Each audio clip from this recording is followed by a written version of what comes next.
आदाब, मेरा नाम डॉक्टर सुवर्चला है। मैं जीवा फर्टिलिटी सेंटर्स में साइंटिफिक डायरेक्टर हूँ। आज हम एक्सरसाइज के लिए लिए जाने वाले सप्लीमेंट्स और पुरुषों की फर्टिलिटी के बारे में बात करेंगे। क्या इसका कुछ संबंध है? जो सप्लीमेंट्स बॉडी बिल्डिंग के लिए, मसल बिल्डिंग के लिए लिए जाते हैं, उसका क्या फर्टिलिटी पे असर पड़ सकता है? सो इन सप्लीमेंट्स में एनाबॉलिक स्टेरॉइड्स ऐड होते हैं। एनाबॉलिक स्टेरॉइड्स जो है ये माने गए हैं कि स्पर्म काउंट रिड्यूस करने के लिए एक कारण हो सकता है। बहुत सारे कंट्रीज में ये एनाबॉलिक स्टेरॉइड्स रिस्ट्रिक्टेड मेडिसिन है, लेकिन ये माना जाता है कि body mass, muscle mass improve करने के लिए इनका बहुत योगदान होता है। सो बहुत सारे सीरियस साइड इफेक्ट्स होते हैं, स्पेशली अगर आप बच्चों के लिए कोशिश कर रहे हैं, आप बॉडी बिल्डिंग भी करते हैं, तो इसका असर आपको जान लेना चाहिए। पहले तो हम देखते हैं इसके क्या असर होते हैं। इसके बहुत सारे रिस्क होते हैं, प्रोस्टेट कैंसर, इरेक्टाइल डिसफंक्शन, जिनमें कुछ इफेक्ट्स हैं, और एनाबॉलिक स्टेरॉइड्स मिसयूज नहीं करना चाहिए, इसके बहुत डेंजरस इफेक्ट्स होते हैं, ये भी स्टडीज ने दिखाया है। सो मेन इफेक्ट आज हम बात करेंगे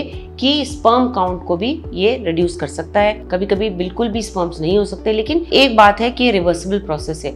ऑफ कोर्स कितना लेवल आपने लिया है, कितने साल आपने लिया है, उसके मुताबिक इसका जो रिवर्सल है, मतलब उसका ठीक होने का भी टाइम लग सकता है। कुछ साल भी लग जाते हैं कभी कभी। एनाबॉलिक स्टेरॉइड्स अगर आप बहुत साल से ले रहे हैं, उसका असर रिवर्स होने के लिए, स्पेशली जब बच्चों के लिए कोशिश कर रहे होते हैं पुरुष। तो यही नहीं, ये सप्लीमेंट्स और कैफीन के बारे में हमको बात करना चाहिए। सो ये जो कैफीन होता है, इस प्री वर्कआउट सप्लीमेंट में कैफीन जब डाला जाता है, ये एनर्जी बूस्ट के लिए बहुत अच्छा होता है, हाई इंटेंसिटी वर्कआउट्स के लिए अच्छा होता है, क्योंकि इन सप्लीमेंट्स में बहुत अधिक मात्रा में कैफीन होते हैं। तो स्टडीज ये भी दिखा रहे हैं जब कैफीन बहुत ज्यादा कंज्यूम किया जाता है तो मेल रिप्रोडक्टिव फंक्शन के लिए ये डैमेजिंग होता है, क्योंकि स्पर्म के जो अंदर डीएनए होता है उसे डैमेज करता है।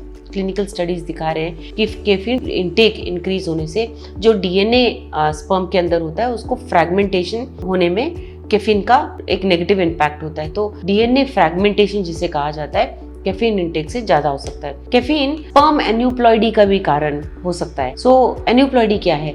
जब एक अबनॉर्मल नंबर होता है क्रोमोसोम्स में, जैसे कि 45, 47 या इससे भी ज्यादा, इससे भी कम, नॉर्मल नंबर 46 होता है, तो इससे अगर ज्यादा कम हो तो उसे एन्यूप्लॉइडी कहा जाता है। स्पर्म्स में हाई एन्यूप्लॉइडी रेट देखा गया है कैफीन के इंटेक से।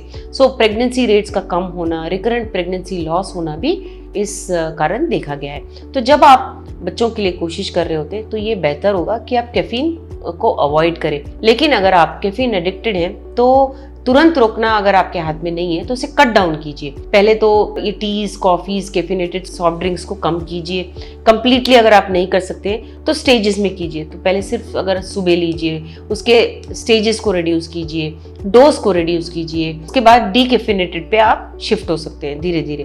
तो ये कैफीन का बॉडी में मात्रा कम होना बहुत आवश्यक होता है। प्रोटीन शेक्स के बारे में भी बात करते हैं। कई लोग कहेंगे कि मैं तो स्टीरॉइड्स नहीं लेता हूँ, मैं तो सिर्फ प्रोटीन पाउडर लेता हूँ। सबसे पहले ये जानना जरूरी है कि एडिशनल प्रोटीन, हम सोचते हैं कि ट्रेनिंग ज्यादा होने से आपको प्रोटीन अधिक मात्रा में लेना चाहिए, ये सही बात है, मगर बहुत ज्यादा मात्रा में भी प्रोटीन की आवश्यकता नहीं होती है। प्रोटीन शेक्स में एनाबॉलिक स्टेरॉइड्स डाले जाते हैं। एक स्टडी ने दिखाया, अर्ली 2000s में स्टडी किया गया था, जब ये सप्लीमेंट्स खरीदे गए विविध कंट्रीज से, उनमें देखा गया कि 15% प्रोटीन पाउडर्स में एनाबॉलिक स्टेरॉइड्स मिलाए जाते हैं। तो ये बहुत हानिकारक होते हैं। इनके जो इफेक्ट्स होते हैं आपके हेल्थ और वेलबींग पे भी देखे गए हैं। सो ये एडवाइस किया गया कि प्रोटीन शेक्स को आपको सप्लीमेंट करना चाहिए नेचुरल प्रोडक्ट से। नेचुरल प्रोटीन भी आप ले सकते हैं, अपने डाइट में इंक्लूड कर सकते हैं। बहुत सारे ऐसे प्रोडक्ट्स होते हैं जिनमें प्रोटीन की मात्रा अधिकतर हम नेचर में भी देखते हैं। तो कौन से प्रोडक्ट्स है वो? एग्स,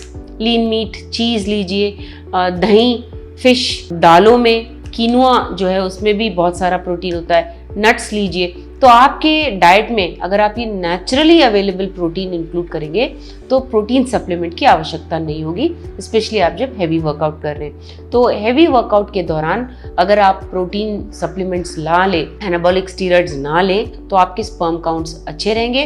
काउंट्स ही नहीं, क्वालिटी भी अच्छा रहेगा। जैसे मैंने कहा, नंबर ही नहीं, उसका क्वालिटी भी खराब हो सकता है। पैदा होने वाले बच्चों में अबनॉर्मैलिटी भी देखा गया है जब पुरुषों में एनाबॉलिक स्टेरॉइड्स और प्रोटीन शेक्स इंक्लूड किए गए हैं over a period of time. बहुत सालों से अगर आप ले रहे हैं तो इसका असर दिख सकता है। इसके बारे में और जानकारी के लिए अवश्य जीवा फर्टिलिटी सेंटर्स आइए। Thank you. हमने इस वीडियो बनाने के लिए बहुत मुशक्कत की है, मेहरबानी करके हमें लाइक और सब्सक्राइब जरूर कीजिएगा। शुक्रिया।